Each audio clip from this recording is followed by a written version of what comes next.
Nadapa na daw.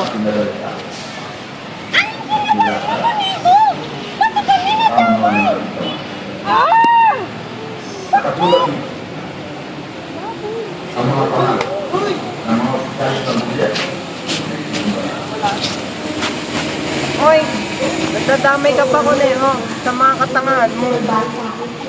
Si Kuneo ay nahimitay sapagkat nigamit niya ang lakas niya sa huling takbong iyon.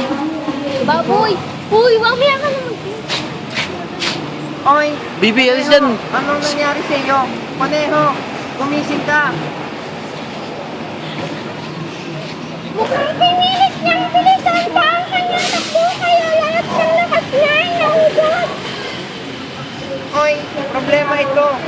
Mukhang hindi na ako makakalakad dahil napilayan ata ako sa huli kong bagsak. Pati rin ako! Wow! Ang sakit ng bagsak! Kasi natin kanina! May narinig silang sumisigaw ng pangalan nila. Isa at